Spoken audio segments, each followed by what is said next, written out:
ఏడాదిగా ప్రయత్నించిన సంతానం కలగలేదా? Noah IVF లో ఉచితంగా సంప్రదించండి.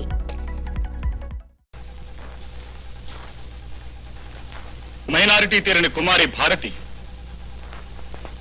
తనను సురేష్ అనబడే యువకుడు నమ్మించి గర్భవతిని చేసి పెళ్లి చేసుకున్నటకు నిరాకరించిన కారణాన అతను మోసగించినట్లుగా నేరం ఆరోపించడం జరిగింది.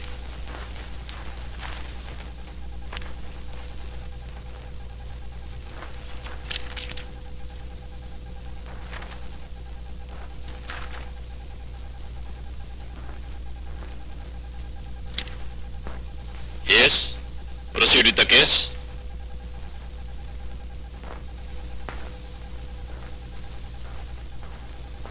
చూడమ్మా భారతి, నీకు సురేష్కి ఎప్పటి నుంచి పరిచయం, ఎలాంటి పరిచయం?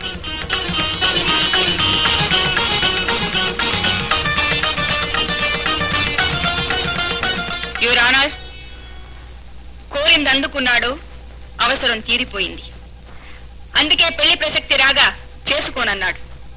తల్లిని కాబోతున్నానని మళ్లీ వచ్చాడగ్గా నీ చావు నువ్వు చావని తన దారి తనం చూసుకున్నాడు. యువర్ ఆనర్, తప్పో ఒప్పో ఒకే పని ఇద్దరూ చేశారు. ముఖ్యంగా ఇతనే ఆ పనికి నాంది పలికి ప్రోద్బలం చేసే పరిస్థితుల్ని కల్పించాడు. అలాంటప్పుడు కాబోయే తల్లిగా, తప్పు చేసిన పిల్లగా, నలుగురిలో నవ్వుల పాలై నా అన్న వాళ్ళ చేత తిట్లు తన్నులు పడి సంఘం చేత చెడినది అనే ముద్ర వేయించుకునే శిక్ష నా క్లయింట్ అనుభవించడం, పెద్ద మనిషిగా, మర్యాదస్తుడిగా పరువు మర్యాదలు కాపాడుకుంటూ రేపు 10 మందిలో వేరే పెళ్లి చేసుకుని సలక్షణంగా బ్రతికే అవకాశం ఈ బుద్ధాయి అనుభవించడం ఏమి న్యాయం? ఇదెక్కడి న్యాయం? యువర్ ఆనర్, పెళ్లి చేసుకుంటానని మోసం చేసి నా క్లయింట్ ని గర్భవతిని చేసి ఈనాడు తనకేమీ సంబంధం లేదని తప్పించుకుంటున్న ఈ సురేష్ని శిక్షించవలసిందిగా కోర్టు వారిని కోరుకుంటున్నాను. ముద్దాయి తరఫు లాయర్ ఫిర్యాదుని ప్రశ్నించవచ్చు.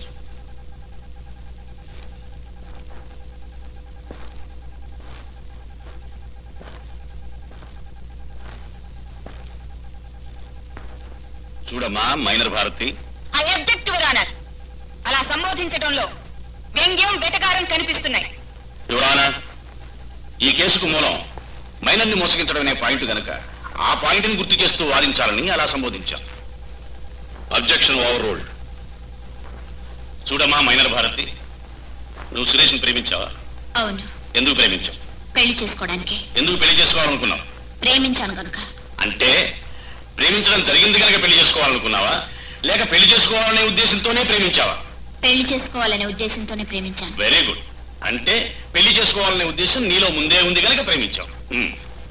చూడమ్మా, ఆ టైప్ ఇన్స్టిట్యూట్ లో అంతమంది మగపిల్లలు ఉండగా సురేష్నే పెళ్లి చేసుకోవాలనే ఉద్దేశం నీకెందుకు కలిగింది? అతను నన్ను ప్రేమించానన్నాడు కనుక. అయితే ఆ మాట ఎవరన్నా వాళ్ళని పెళ్లి చేసుకోవాలనే ఉద్దేశం నీకు కలుగుతుందా? లేదు. అతను నా వెంట తిరిగాడు, నా కోసం తపన పడ్డాడు. నేను లేకపోతే బ్రతకలేనన్నాడు, నేను దూరం అయితే చస్తానన్నాడు. కనుక పెళ్లి చేసుకునే ఉద్దేశం కలిగింది, ప్రేమించావు. అవునా? అవును. ఓహో, మరొక అబ్బాయి ఎవరైనా నీ వెంట తిరిగి నీ కోసం తపన పడి నువ్వు లేకపోతే బ్రతకలేదని, నీకు దూరం అయితే చస్తానని అంటే అతన్ని పెళ్లి చేసుకోవాలనే ఉద్దేశం కూడా నీకు కలుగుతుందా? కలగదు. మరి సురేష్ని పెళ్లి చేసుకునే ఉద్దేశం నీలో ఎందుకు కలిగింది?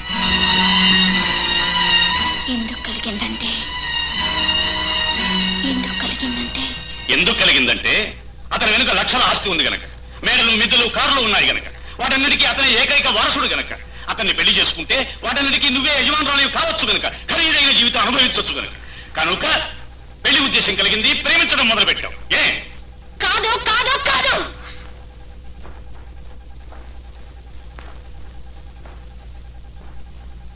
చూడమ్మా మైనర్ భారతి, సురేష్తో కలిసి నువ్వు ఎక్కడెక్కడికి వెళ్ళేదానివి?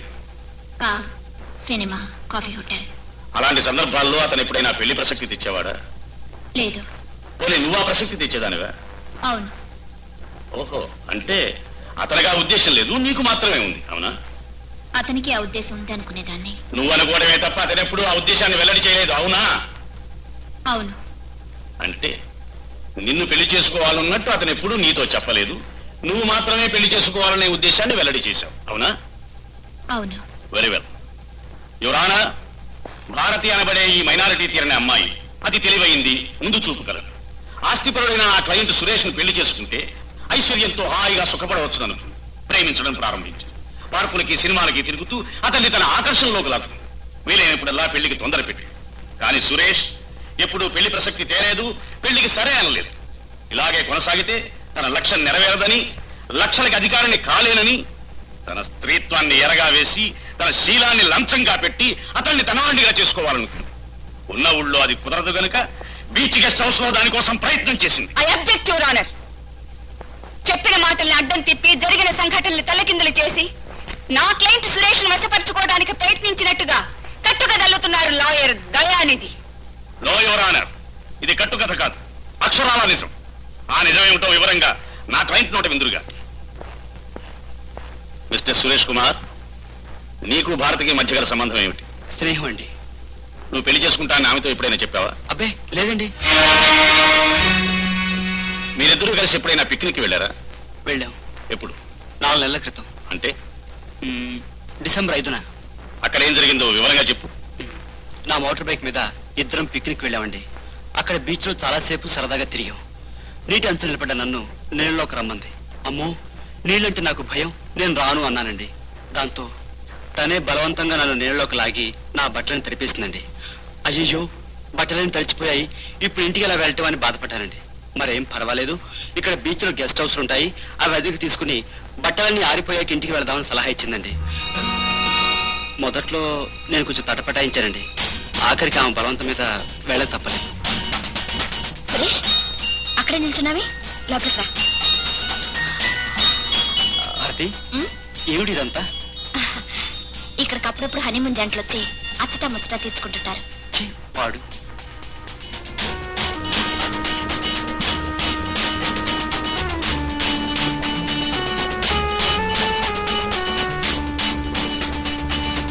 ఛీ, భారతి, ఏమిటి నువ్వు కూడా అసహ్యంగా? దయచేసి చీర కట్టుకో. నాకు ఇలాంటి ఇష్టం ఉండవు, please. Suresh, Bharati, Bharati, Bharati, please please Bharati, ఇదంతా నాకు ఇష్టం ఉండదు. ప్లీజ్, మనం చేస్తున్న పని తప్పు. ఇందులో ఏం తప్పుంది? సృష్టి సహజం. That's all. చూడు Please. భారతి, పెళ్ళయ్యాక మంచి అనిపించిన పని పెళ్లి కాక ముందు చేస్తే చెడు అనిపించుకుంటుంది. Please. Oh, what nonsense. Suresh, నన్ను కాదనుకో. Please please Suresh, Bharati, please ఇదా నాకు ఇదంతా ఇష్టం. ప్లీజ్ సురేష్, ప్లీజ్ భారతి, భారతి, నన్ను వదిలు భారతి, ప్లీజ్, నాకు ఇష్టం ఉండదు. భారతి, వద్దు వద్దు అని అమ్మాయికి బుద్ధి చెప్పి తీసుకుని వెళ్ళి వాళ్ళ ఇంట్లో దింపొచ్చానండి. ఇంతేనండి జరిగింది. తరువాత ఎప్పుడైనా ఆమె నిన్ను కలిసిందా? 2 వారాల తర్వాత కలిసిందండి. అప్పుడేమైంది? మనం వెంటనే పెళ్లి చేసుకోవాలి అంది. అరే, అలాంటి ఉద్దేశం ఏనాడు నాకు లేదు అని ఆమె నచ్చ చెప్పబోయానండి. తన కోపంగా నన్ను నిందించి నీ ఎంతో తేలుస్తాను అని వెళ్ళిపోయిందండి. ఆ తరువాత మళ్ళీ ఎప్పుడైనా కలిసిందా? 2 నెలల తర్వాత కలిసిందండి. కలిసి తను నెల తప్పటిగా చెప్పింది. నిశ్చేస్తున్నాను నేను, అందుకు కారణం ఎవరు అని అడిగానండి. కారణం ఎవరైనా నువ్వే నన్ను పెళ్లి చేసుకోవాలని బెదిరించింది. చేసుకోకపోతే కోర్టుకి ఎక్కి అల్లరి చేస్తానందండి. నౌ యువర్ ఆనర్, ఈ కేసుకు మూల కారణం ఆశ. ఆస్తి ఐశ్వర్యం కోసం గొప్పింటి అబ్బాయిని పెళ్లి చేసుకోవాలని ఒక పిల్ల చేసిన ప్రయత్నమే ఈ కేసు. ప్రేమ, స్నేహం, షికార్లు, కబుర్లు వేటికి చెల్లించిన సురేష్ కి బీచ్ గెస్ట్ హౌస్ లో ఒంటరితనంలో తన ఒంటి అందాలన్నీ చూపి రెచ్చగొట్టి లోపరుచుకోవాలనుకుంది ఈ భారతి. కాని హద్దు ఆపు తెలిసిన వాడు, బుద్ధి జ్ఞానం కలవాడు గనక సురేష్ లొంగలేదు. ఈమెలో కసి, పగ పెరిగాయి. ఈలోగా తెగించి తిరిగే తత్వం గల ఈమెకి ఎవడి కారణానో నెల తప్పింది. దాన్ని అవకాశంగా తీసుకుని సురేష్ని బెదిరించింది. నువ్వు పెళ్లి చేసుకోకపోతే దీనికి కారణం నువ్వే అంటాను అని బ్లాక్మెయిల్ చేసింది. అప్పటికి సురేష్ లొంగకపోవడంతో పగబట్టి సిగ్గు విడిచి అతన్ని అల్లరిపాలు చేయాలనే ఉద్దేశంతో ఇప్పుడు కోర్టుకెక్కింది. యువరానా, ఆడపిల్ల గనక అందరి సానుభూతి సంపాదించవచ్చని, తల్లి కాబోతోంది అంటే మరింత జాలి పొందవచ్చని, కేసు గెలవచ్చని దురుద్దేశంతో కోర్టుకొచ్చింది ఈ భారత్. ఎంత బరి తెగించింది కాకపోతే ఏనాడు ఏడాది చెయ్యని విధంగా కడుపొచ్చింది అంటూ కోర్టుకెక్కుతుంది. యువరానా, పవిత్రమైన స్త్రీజాతికే తలవంపులు తెచ్చిన ఈ ఆడదాన్ని, మైనారిటీ తీరకుండానే ఇంతటి మేజర్ సంఘటన చేయగలిగిన ఈ ఆడదాన్ని, నా క్లయింట్ని బ్లాక్మెయిల్ చేసి కోర్టుకిచ్చి అవమానించిన ఈ ఆడదాన్ని కోర్టు వారు కఠినంగా శిక్షించి ఇక ముందే ఆడది ఇటువంటి తప్పుడు పని చేయకుండా చూడవలసిందిగా విన్నవించుకుంటున్నాను.